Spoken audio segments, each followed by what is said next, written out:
So, are you constantly running out of space on your Android phone?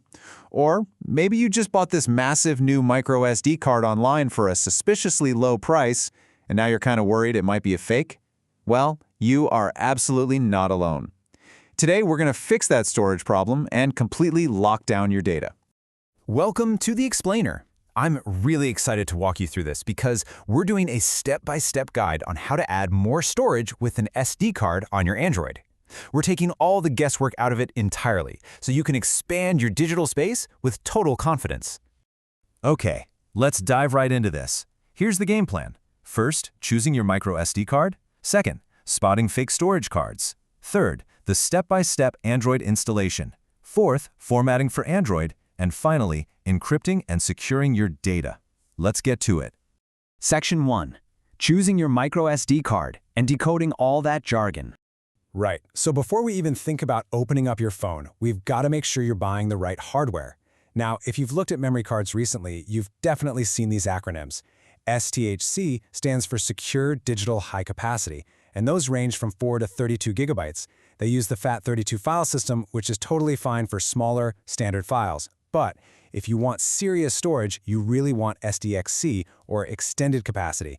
Those start at 64 gigabytes and go all the way up to a massive 2 terabytes. And the real game changer here is the file system. SDXC uses XFA, which is just vastly superior for handling massive, continuous files, like those super high-resolution 4K videos, without hitting any of those older file size limits. But hey, capacity isn't everything, right? If you're planning to use Android's adoptable storage feature to actually run apps directly off your card, you absolutely must look at the application performance class. Basically, you want a card with an A1 or A2 rating. These guarantee a specific number of input and output operations per second, or IOPS. A1 guarantees 1500 read and 500 write IOPS, while A2 jumps way up to 4000 read and 2000 write. This is literally what keeps your apps snapping open quickly and stops your phone from logging out. Section 2. Spotting fake storage cards. The case of the fake capacity. You know, this issue is essentially a mini true crime story for your tech. That incredible cheap deal you found online? Yeah, it can actually be a counterfeit that'll permanently destroy your irreplaceable memories. Here's exactly how the scam works. Counterfeiters will take a cheap, super low capacity card, maybe just 8 gigabytes, and they reprogram the microchip to report a massive size, like 512 gigs, to your phone. So your device thinks it has all this space, but the second you save a file that pushes past that tiny actual capacity, the data just vanishes into thin air. It's completely corrupted. You can usually spot these fakes by looking out for completely unrealistic advertised sizes, maybe missing UPC or warranty info on the box, or if your transfer speeds mysteriously plummet to just 5 to 10 megabytes per second when you try moving files. So how do we catch them? Well, you test the card before you trust it. It's super easy. You just use free third-party software like H2 Test W for Windows or SD Insight for Android. You just pop the card in, run the program, and select Write plus Verify for all available space. What's really interesting here is that the software basically writes random data across the entire claimed capacity of the card to mathematically expose the truth. If it's a fake, the software report is going to throw errors the absolute moment it hits the real storage limit. Okay, Section 3. Step-by-step Android installation. Let's talk hardware. Now that we have a verified genuine card in hand, let's actually install the thing. Now, while some flagship phones have unfortunately dropped the SD slot entirely, most Androids still hide it in a sleek little flush tray right on the edge of the phone. So grab that tiny pin tool that came with your phone, or a paper clip works just fine too, and locate the tiny pinhole next to the tray.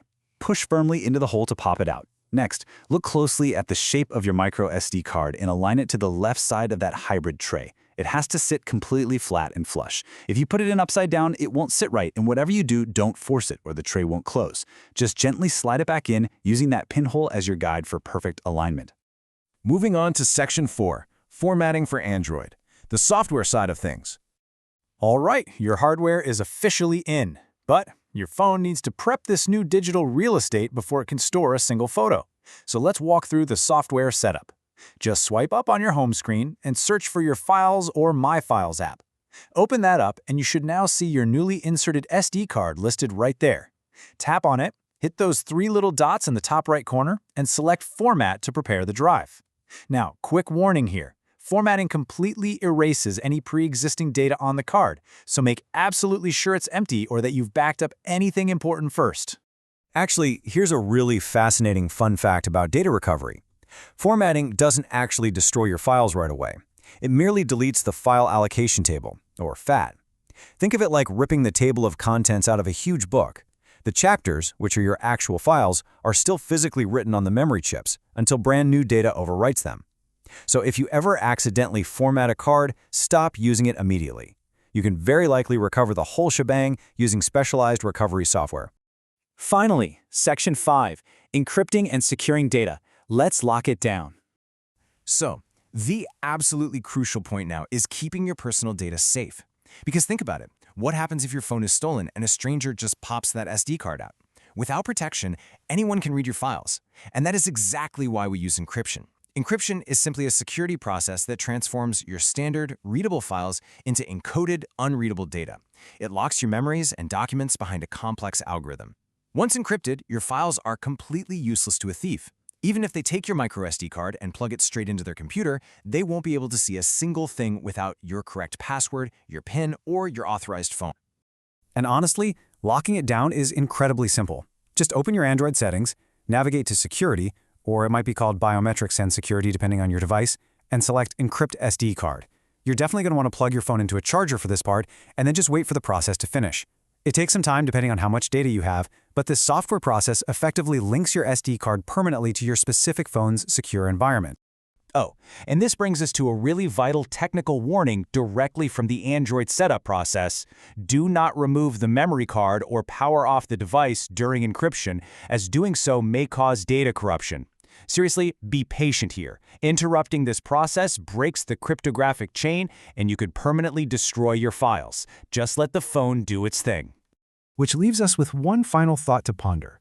If you lost your phone right now, could a stranger pull out your unencrypted SD card and read every document, see every private photo, and access all your data? If the answer is yes, grab your phone and put these steps into action right away. Thank you so much for joining me for this explainer. I hope you found it really helpful, and keep your data safe out there.